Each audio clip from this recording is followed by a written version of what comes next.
Hi everyone, stuck in an art block? Feeling bored or does every artwork you create look the same? In this video I'll explain why creating art out of your comfort zone can completely transform your creativity while showing you the process of this portrait with graphite and white charcoal on toned paper.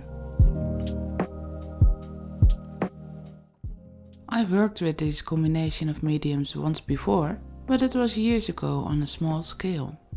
If you're familiar with my channel, you know that I mostly draw on small formats with pen and ink, and sometimes I paint with watercolor or acrylics.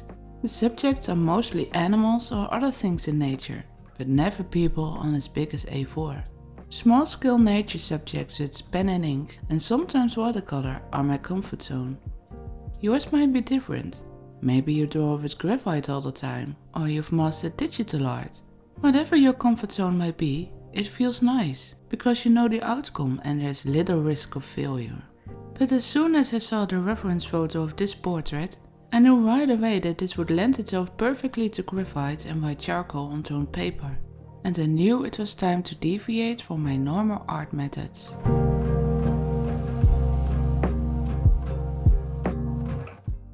But why is it so important to step outside that safe, familiar place?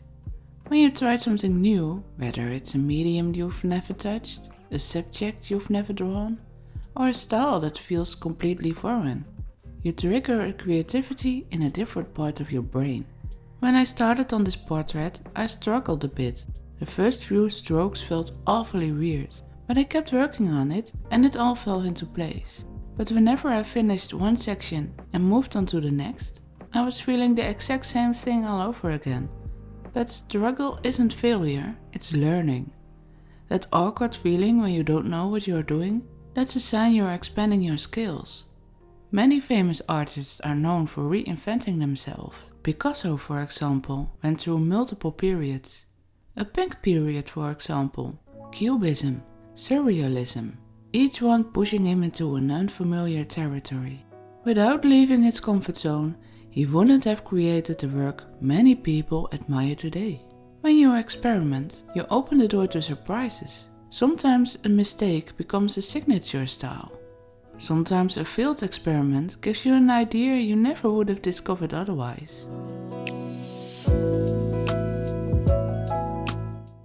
Some of the biggest benefits of stepping out of your comfort zone is skill growth. You pick up techniques you can bring back into your main style.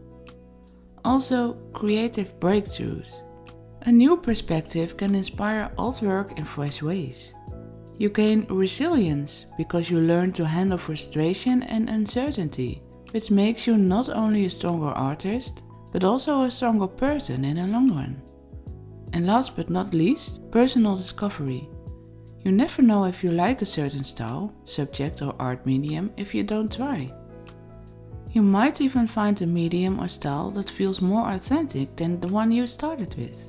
The last time I drew a human portrait was about 20 years ago. It didn't go well, so I abandoned it. But in all those years I've grown a lot and I've tried it again, and now I know I can do it. Besides, I really enjoyed drawing with graphite and charcoal, and it came much more natural to me than working with watercolor, to be honest. So I definitely want to do this more often. I might even try to draw more people.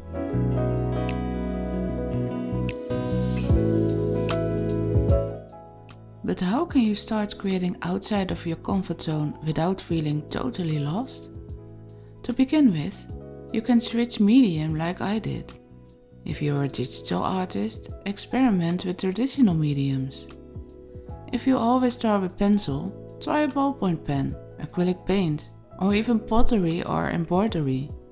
Change subjects. If you mostly draw animals, try landscapes or abstract art. You can set yourself small challenges. If you always paint in color, try a black and white series, or use only one color. There are so many possibilities for small challenges. I'd love to know what you can come up with. Share them in the comments down below so you can inspire me and other people. Or collaborate. Working with other artists forces you to adapt to different ways of thinking.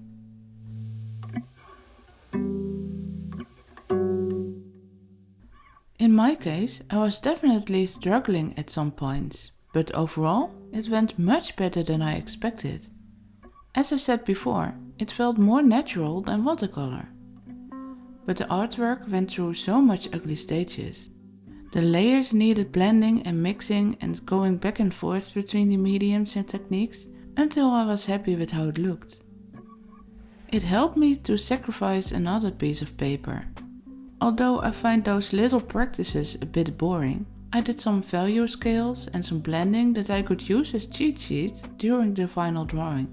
And when I didn't know how to tackle the next area, because it had a slightly different texture, I practiced a bit more on that separate piece of paper. Also, working on and completing only a small section at a time gave me the confidence I could actually finish it. The artwork isn't perfect, but it doesn't need to be. It took me a month in total to finish it, but I did it and I'm proud of it. It came out better than I thought.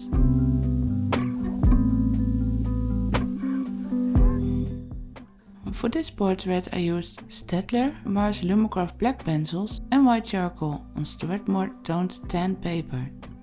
I blended the two mediums in between with a cotton bud or blending stumps. To avoid smearing, I worked from the upper left to the bottom right corner. And to protect the surface from the oils of my skin, I placed a piece of tracing paper under the palm of my hand. At first I was concerned if I could make an accurate representation of the man, but in the end I found the dog more challenging.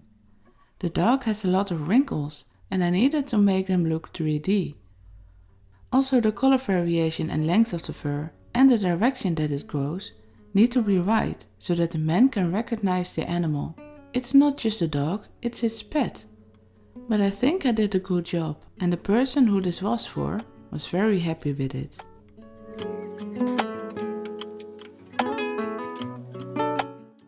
I learned that I can draw people and make art on a larger scale.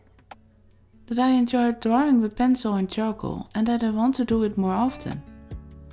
So the next time you feel stuck, bored or even just too comfortable in your art, try something new. Step into the unknown. You never know what kind of art you'll create or what you'll learn about yourself in the process. I love to hear from you.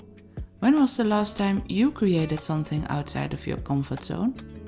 Drop a comment down below and let's inspire each other. I'm gonna leave you with the rest of this video for now. If you found this helpful, don't forget to like and subscribe. That really helps my channel out. Have a nice day, until next time.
you.